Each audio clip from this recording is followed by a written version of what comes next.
Oke, assalamualaikum warahmatullahi wabarakatuh. Selamat pagi teman-teman semuanya. Kita lanjutkan lagi ke part 2. Setelah kemarin kita membahas terkait dengan bagaimana terkait dengan keragaman individu dari sisi kemampuan, kemudian dari sisi apa lagi kemarin intelektual gitu ya, bahkan dari sisi karakteristik biografis. Sekarang kita beranjak ke yang psikologis banget, yaitu terkait dengan kepribadian terkait dengan kepribadian individu gitu ya. Oke, kita lanjutkan. Nah, terkait dengan faktor kepribadian ini, itu teman-teman mungkin sudah diajarin ya di semester berapa ya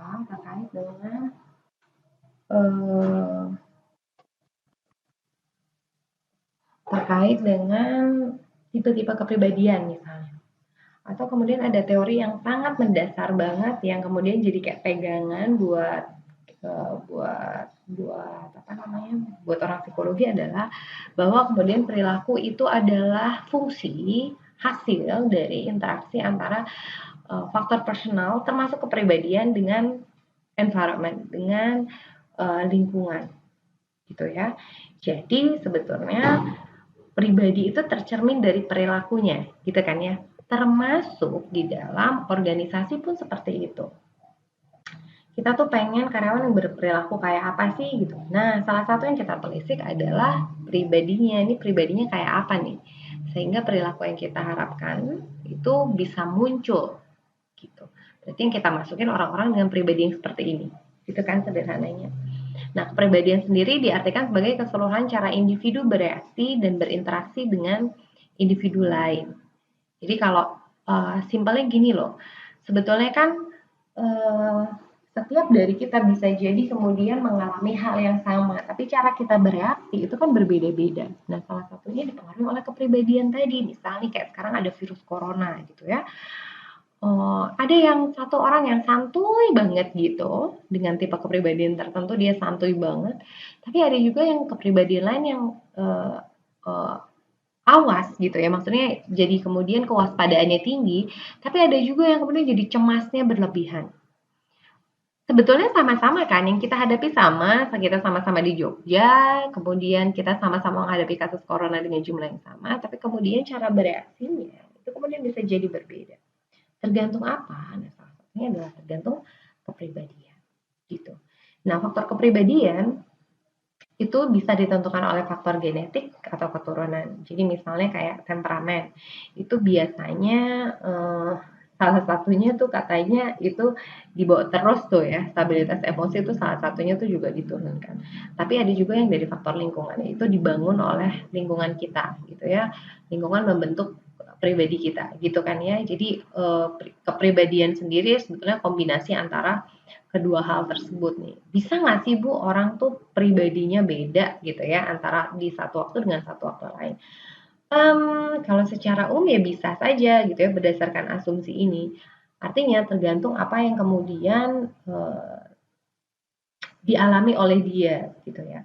Biasanya sih kita akan melihat perubahan itu rata-rata dalam 2 tahun kecuali kemudian ada perubahan yang ada peristiwa yang luar biasa mengubah pribadinya atau mengubah caranya dia bersikap atau mengubah caranya dia berperilaku gitu. Tapi sebetulnya ada hal-hal mendasar yang tetap sama. Nih misalnya gini ya, kalau kita bicara tentang stabilitas emosi, temperamen gitu, bahkan sebetulnya ada juga yang kalau sekarang teman-teman lihat kemarin kasusnya si anak yang membunuh anak 15 yang bunuh anak umur 5 tahun, itu kan juga beberapa teoris bilang bahwa itu faktor bawaan yang terkait sama syarafnya dia gitu ya, bagaimana zat-zat kimia itu bereaksi di dalam kepalanya sehingga kemudian menentukan orang tuh cenderung psikotek atau enggak gitu. Itu kan juga dibilang bawaan ya pada saat itu syaraf.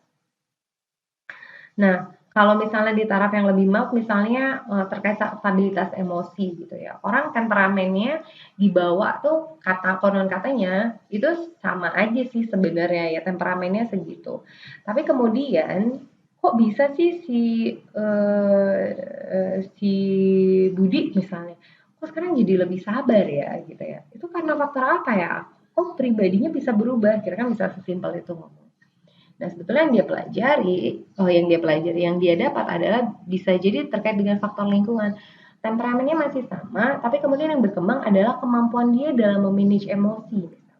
Jadi pada saat ada suatu event yang kemudian menggugah emosinya, dia tuh nggak langsung yang bereaksi secara spontan, tapi kemudian dikelola dulu gitu ya, sampai kemudian dia bisa memunculkan reaksi atau respon yang pas dengan situasi tersebut gitu ya. Itu yang kemudian membuat orang yang kayak berubah deh nih pribadinya gitu ya. Ya memang iya sih secara umum mungkin gampangnya orang awam akan bilang pribadinya berubah. Tapi sebetulnya adalah karena faktor lingkungannya tadi tuh, karena dia dapat pengalaman pengalaman yang kemudian membentuk dia bagaimana cara dia bereaksi terhadap suatu situasi atau orang lain. Nah, sifat-sifat kepribadian sendiri ada trait gitu kan yang dibilang itu adalah karakteristik yang melengkap dalam diri individu. Dia relatif permanen pada setiap situasi dan itu bisa mendeskripsikan perilaku individu. Nah, biasanya untuk melihat ini gitu ya, ini tuh menjadi kecenderungannya orang. Terus bisa jadi pasti nggak bisa jadi perilaku gitu ya, yang sama gitu, dengan trait yang sama ya, bisa jadi beda gitu ya. Walaupun trait-nya sama tadi karena ada faktor lingkungan, kemudian ada faktor-faktor lain, bisa jadi kemudian, perilaku yang keluar beda gitu. Sama-sama nih, apa namanya, temperamennya tinggi gitu ya, terus sama-sama kemudian, lihat temennya nggak ngerjain tugas gitu. Kira-kira responnya bakalan sama ya, Bu, ya? Ya bisa iya, bisa enggak gitu ya. Kenapa bisa enggak? Karena kemudian itu lebih kepada kecenderungan aja gitu. Hasil akhirnya berupa perilaku itu dinamikanya jauh lebih kaya daripada sekedar kita tahu bahwa stabilitas emosi dia tinggi gitu ya. Stabilitas emosi dia sorry, apa tuh tadi namanya, temperamen dia tinggi gitu. Nah, ada berbagai cara untuk melihat kepribadian atau sifat pribadi dari seseorang. Salah satunya biasanya kalau orang psikologi ini nih jagoannya yaitu lewat alat tes gitu ya. Di sini ada beberapa contoh misalnya adalah MBTI. MBTI itu dia mengelompokkan orang menjadi ada extrovert, introvert gitu ya. Kelompok pertama kemudian sensing, intuitive, thinking atau feeling, kemudian judging atau perceiving. Nah, habis itu biasanya ada kayak kombinasinya gitu loh antara empat empat kelompok ini gitu ya. Yang mana gitu ya. Sorry. Nah, eh, apa namanya? Yang apa namanya? Karakteristik yang pertama tuh dia dilihat dari perhatian dan energinya. Ada extroversion, ada introversion. Kalau extroversion yang suka bergaul, kemudian dia suka banget berinteraksi. Terus kalau introvert tuh dia cenderung tertutup. Jadi pribadi dia nggak suka untuk menunjukkan dirinya di depan orang lain. Terus kalau orang apa benar Bu yang banyak ngomong tuh extrovert, terus yang diem aja itu introvert gitu. Ya belum tentu kadang-kadang orang yang kelihatannya extrovert itu sebetulnya adalah introvert. Jadi yang dia omongin tuh bukan tentang dirinya tapi tentang hal lain.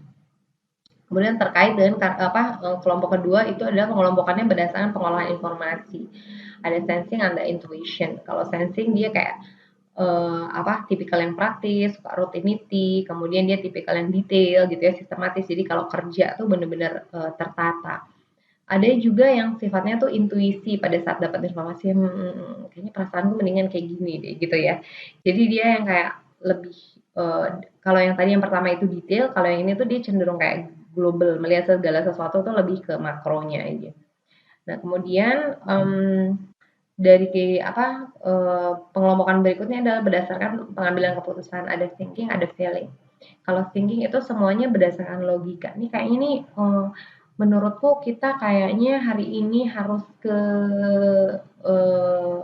makannya harus di kantin A aja karena di kantin A itu ada menu ini yang tadi pagi itu belum saya penuhi gitu ya. Zat-zat mikronutrien dan makronutrien di dalam badan saya gitu. Jadi saya mau ke kantin itu aja deh karena ada brokoli dan lain-lain. Tadi pagi soalnya saya cuma makan nasi goreng. Itu adalah pengambilan keputusan berdasarkan thinking. Kalau feeling, dia cuma mengandalkan nilai, emosi pribadi, dan perasaan. Kenapa nggak tahu? Aku suka aja sih makan di kantin itu. namanya, makanan enak, ya aku sih suka lah suasananya, nyaman dan lain-lain gitu. Jadi kayak dia lebih mengandalkan, emosi pribadi dan perasaan.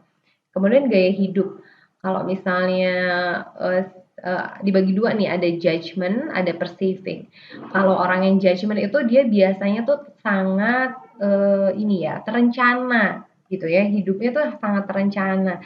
Bagaimana dia mengelola mengelola apa namanya, mengelola hidupnya tuh sangat terencana, habis ini kayak gini, habis ini kayak ini, dan itu sangat teratur. Tapi kalau per-saving tuh enggak, dia yang kayak, "Kamu punya rencana itu, Pak?" Apa ya, rencanaku tuh A sampai Z. Jadi kalau A nggak jalan bisa B, bisa C, bisa D. Jadi ya udah jalanin aja. Kalau anak-anak zaman sekarang bilangnya let it flow gitu ya. Jadi tipikalnya lebih kayak fleksibel dan spontan. Nah, si 4 kelompok tadi tuh bisa saling mengkombinasikan nih kayak ini contohnya misalnya ada orang INTJ, I itu introversion, kemudian N-nya itu adalah ini apa? Intuition, kemudian thinking, sama judgment. Terus kemudian tipikalnya kayak apa? Nah, dia adalah orang yang orisinil, orang yang visioner karena idenya dari sisi ide dia orang yang orisinil gitu ya, dari sisi karena dia intuition tadi ya. Kemudian dorongannya kuat untuk mewujudkan ide karena kemudian dia tipe yang thinking gitu ya. Kayaknya ini ada alasannya kuat deh gitu ya. Kemudian juga tapi dia juga mewujudkan ide dan tujuan, tapi dia juga skeptis, kritis, bebas, skeptis, kritis karena kemudian tadi dia orang thinking, ini alasannya apa ini gitu ya. Tapi dia juga orang yang bebas, tekun, dan keras kepala. Kenapa dibilang tekun? Karena dia tipikal yang sangat judgment gitu ya. Dan kemudian keras kepala, berupaya untuk bisa mencapai tujuannya tadi. Begitu kan ada orang ESTJ, ada orang ENTP. Nah, tiap type itu biasanya cocok kan dia menggambarkan pribadi orang ya, menggambarkan bagaimana perilakunya dalam situasi tertentu. Nah, tipe-tipe ini kan masing-masing punya posisi masing-masing yang cocok di dalam organisasi kan gitu ya, dan masing-masing punya perannya dalam organisasi itu seperti apa. Nah, cuma ini dia kelemahannya, validitasnya belum teruji, kemudian dia tuh maksa individu untuk dikategorikan, padahal enggak antara keduanya loh, aku antara introvert dan extrovert gitu ya. Tapi enggak ada gitu ya. Kemudian sebagai alat evaluasi diri, bukan sebagai alat tes, dan kemudian cenderung tidak berhubungan dengan prestasi kerja. Jadi dia kayak cenderung memberi gambaran secara umum aja, dan pada saat dihitung ada nggak sih kaitannya tipe ini sama prestasi kerjanya, ya nggak ada gitu ya. Lebih kayak ke kamu punya kecenderungan ini, artinya kamu cocoknya pekerjaan dengan karakteristik yang seperti apa. Nah, ada juga yang berikutnya adalah agreeableness, Big Five model gitu ya. Big Five model seperti namanya pasti ada 5 dimensi. Yang pertama adalah dimensi extraversion. Tadi itu ada ekstraversi, ada introversi, ada agreeableness, ada kecenderungan untuk kepatuhan gitu ya. Jadi ada orang yang gampang patuh, ada orang yang cenderung yang sebentar gitu ya. Kalau ada aturan atau apa kayak ini nih e-learning. Kayaknya nggak oke nih gitu ya. Dan coba deh dilihat ini kelemahan apa gini nih, jadi lebih ke kritis. Ada yang conscientiousness gitu ya.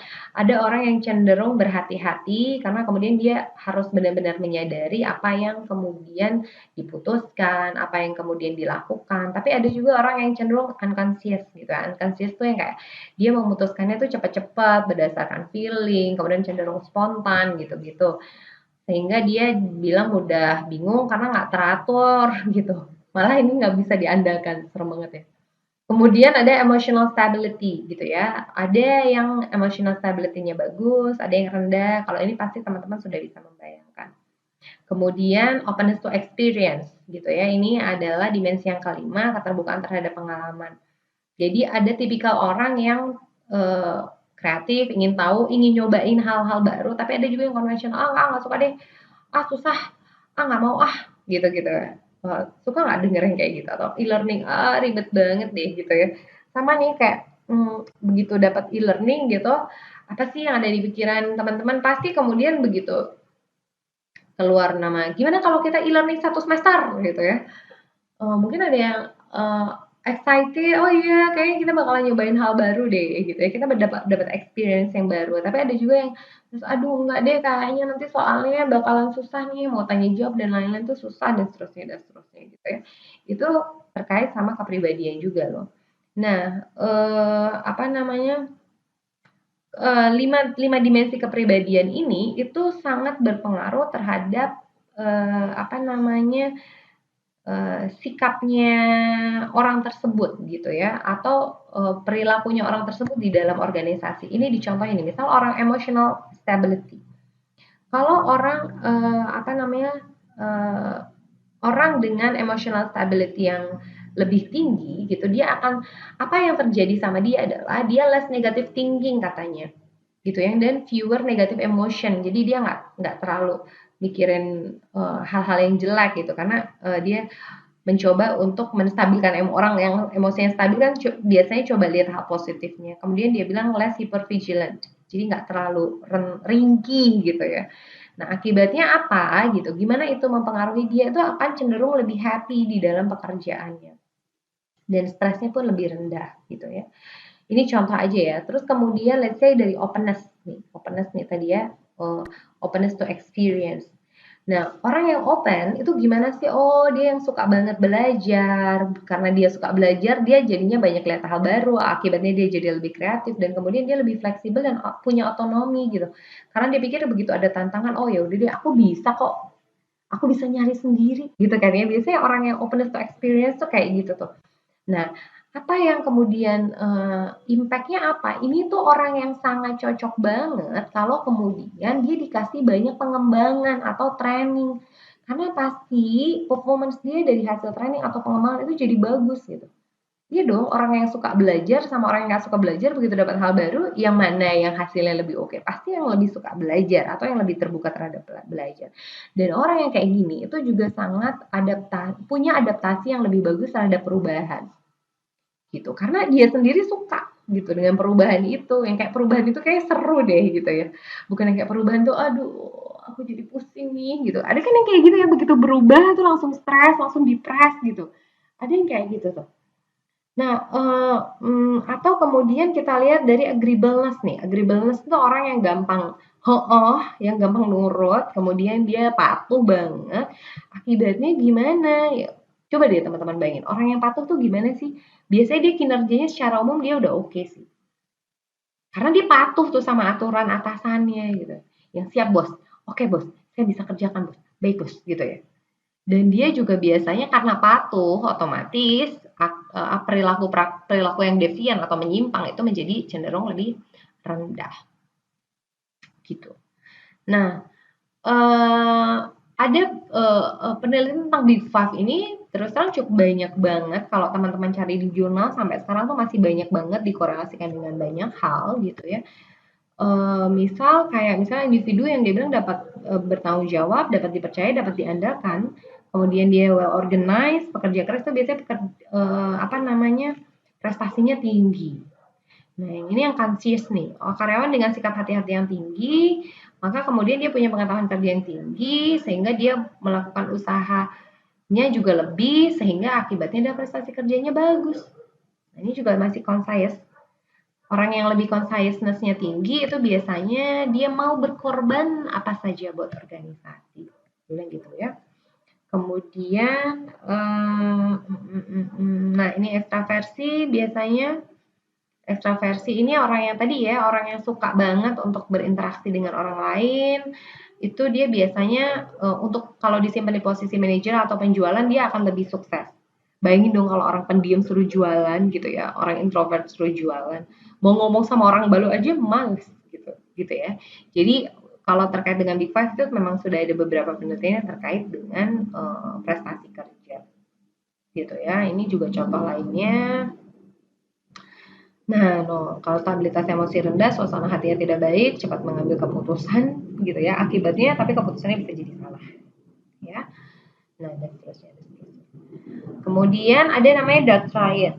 Jadi dark triad itu yang kayak tiga kepribadian yang kemudian kayaknya enggak banget gitu ya. Ini yang harus dihindar tanda kutip tuh harus kayak di saring gitu di organisasi nih, kalau bisa jangan sampai nih bisa jadi ada yang kepribadiannya tuh seperti ini gitu. Ya, hmm? Bentar ya.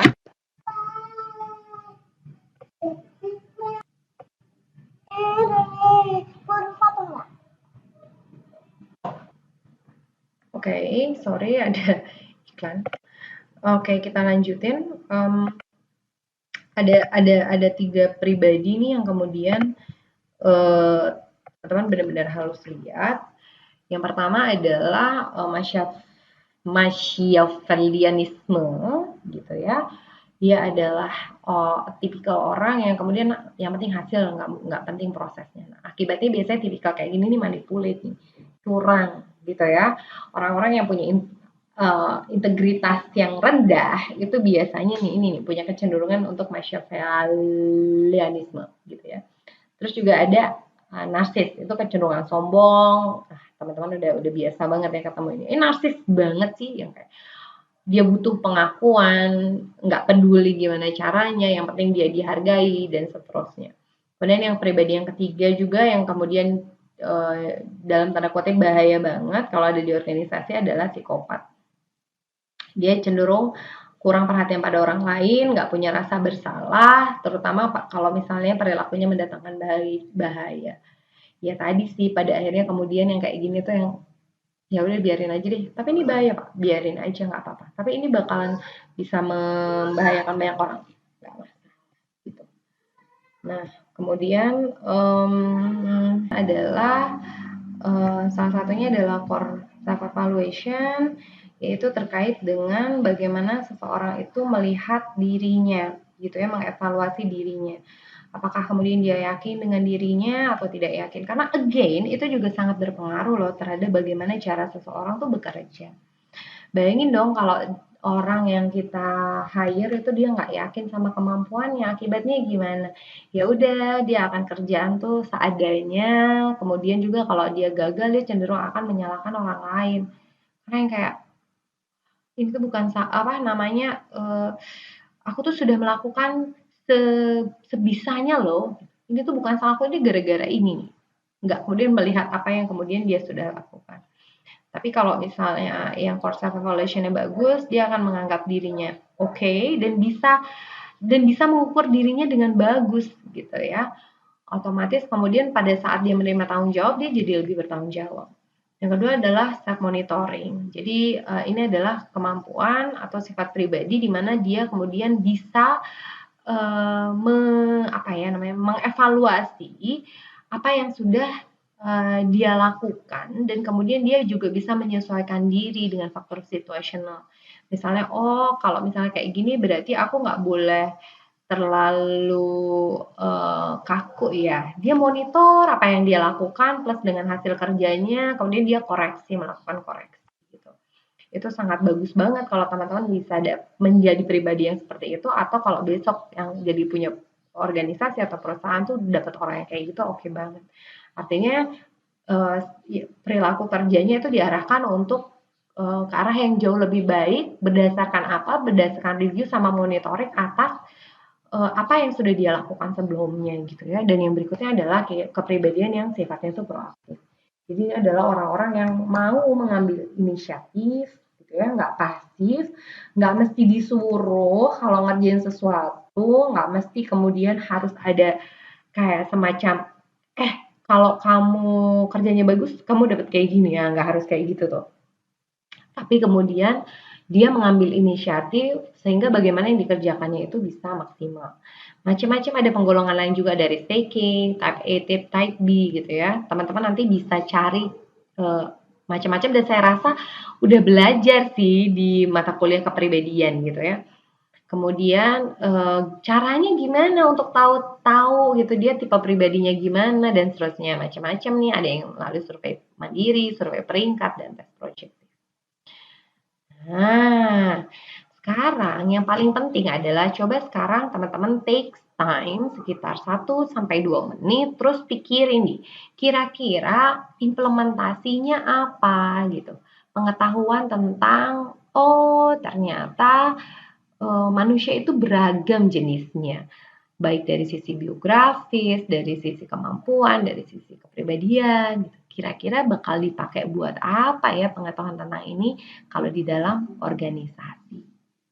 Oke, segitu dulu. Part 2 sudah selesai.